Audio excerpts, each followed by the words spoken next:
이어서 공시 내용 확인해 보겠습니다. 지금 한미 정상회담 이후 투심이 위축된 원전주에 대한 공시 내용이 나왔는데요. 대표 원전주죠. 두산 에너빌리티 1분기 실적이 공개가 됐는데 절대 수치가 예상보다 잘 나온 것 같습니다. 시장이 좀 반영을 해줄까요? 실적 내용 좀 전해주시죠. 예, 1분기 잠정 실적입니다. 잠정 연결 실적이 발표됐는데 3,600억이 넘는 이제 실적을 발표했고 전년 동기 대비로 이제 90%가 넘는 이제 호실적을 보였습니다.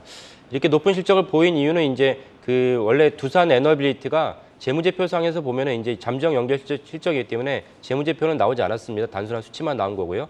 재무제표를 갖다가 작년 그 마지막 실적을 갖다가 비교해 본다면 아마도 두산 밥켓이 작년 마지막 실적을 보면은 두산 밥켓이 차지하는 비중이 매우 높습니다. 근데 두산 밥켓이 지난주에 이제 발표한 실적을 보면 역시 아주 90% 넘는 호실적을 기록했거든요. 그러니까 이번 두산 에너빌리티의 실적은 예상된 것이다라고 볼 수가 있습니다. 그러니까 그 참고를 알아두시면 두산그룹은 두산 밥켓, 두산 에너빌리티, 두산 이런 식으로 순차적으로 이제 실적을 발표합니다. 그러니까 두산 밥켓의 실적을 안다면은 두산 에너빌리티 실적도 예측할 수 있고 더불어서 두산도 실적을 예측할 수 있는 그런 아주 뭐 쉽게 이제 순리적으로 예측할 수 있는 실적 구조를 가지고 있습니다. 이번에 실적은 아마 그렇게 예상이 되는데 근데 여기보다 더 많은 관심사는 과연 두산 에너빌리티가 그 원자력 발전에서 원자로를 갖다가 이제 만드는 기업인데 원자로는 자동차로 이제 비유한다면 엔진이라고 해당합니다. 엔진을 갖다 만드는 기업인데 이것이 얼마만큼 이제 판매를 할 수 있는데 과연 이제 웨스팅하우스랑 이제 웨스팅하우스에서 발목을 잡으려고 하는데 이게 어떻게 해결될 것이냐가 이제 중요한 관심사이기 때문에 여기서 좀 더 말씀을 드리겠습니다. 그 1980년 이후로 세계에서 원자력 발전을 갖다 직접 지은 국가는 이제 한국, 프랑스, 러시아, 중국밖에 없습니다.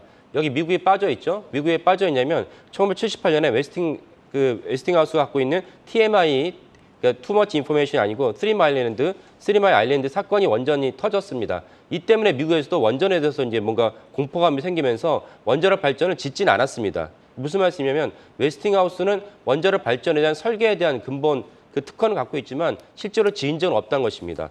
그렇다면은 추가로 전 세계에서 러시아 우크라이나 침공 사태 때문에 전 세계에서 원전에 대한 수요가 증가했는데 웨스팅하우스가 직접 지을 수 있는 경우는 없었기 때문에 웨스팅하우스가 직접 지을 수는 없습니다. 결국은 웨스팅하우스가 어디다가 지을지라도 우리나라 원전과 손잡을 수밖에 없다는 것을 중요하게 여기셔야 됩니다. 우리나라 원전에 어디가 있냐면 아까 말씀드린 러시아와 중국과 프랑스가 있는데 러시아와 중국을 웨스팅하우스가 손잡을 리는 만무하죠. 그럼 프랑스랑 손잡아야 되는데 프랑스 역시 독자적으로 가고 있기 때문에 굳이 웨스팅하우스가 손잡을 리가 없습니다.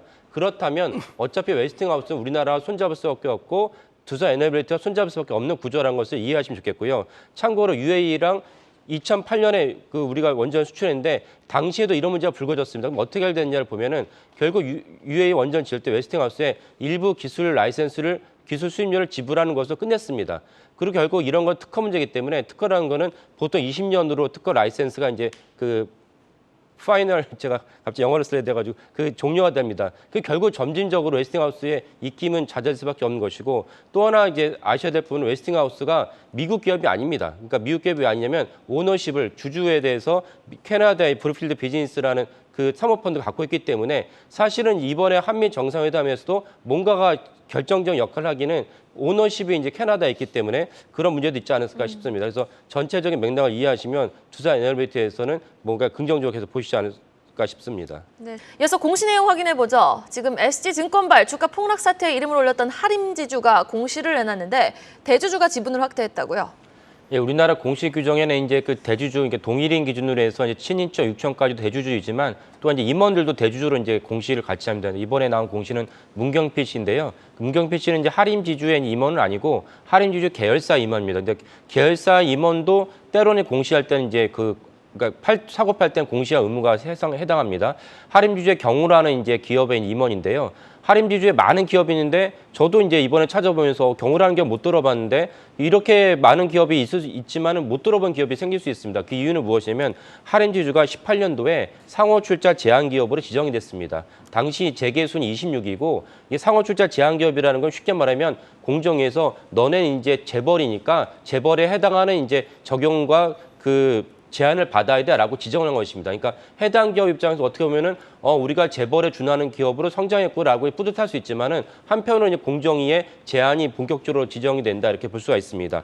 그 정도 할인 그룹이 엄청나게 커졌고요. 그 페노션이라고 이제 굴지의 이제 해운산도 역시 할인 주주의 이제 계열사입니다. 이렇게 할인 주주가 이렇게 쭉쭉 뻗어가고 있다가 최근에 이제 SG발 사태 때문에 주가가 폭락을 하면서 할인 주주의 많은 이제 주주들 입장에서 울상이 될 수밖에 없는데 지금 이제 도표로 나오고 있지만은 차트상으로 보면은 어느 정도 할인 주주는 일단락 됐다는 걸 알 수 있습니다. 이 와중에 어저께 이제 IBK 증권에서 할인 주주가 너무 많이 떨어졌기 때문에 이제는 이 회사를 사는 것이 문제가 없다. 심지어 여기에 대해서 목표 주가를 상향했습니다. 목표 주가 상향한 이유 중에 하나는 무엇이냐면은 할인 주주가 김문국 회장이 참 독특한 경영을 하는데 독특한 경영은 무엇이냐면 우리나라 정서상 경영자가 우리나라 관이랑 이렇게 마찰을 갖다가 일으키지 않으려고 합니다. 가급적 손해를 보더라. 근데 김은국 회장은 소송을 갖다 불사하기로 유명합니다. 그래서 서울시장 소송을 해서 일단락이 됐고 이제는 김은국 회장 오랫동안 유치했던 양재동의 파이시티라고 기억나시는 분도 계시겠는데 파이시티 엄청난 부지의 면적을 할인 주주에 원하는 대로 이제 건물을 올릴 수 있게 됐습니다. 이제 아마 조만간 이제 그 기공식이 임박할 거로 여겨지는데 이 점 때문에 IBK 증권이 이제 할인주에서 투자를 상향을 제시했습니다. 이거를 갖다 종합해 보시면 좋겠습니다.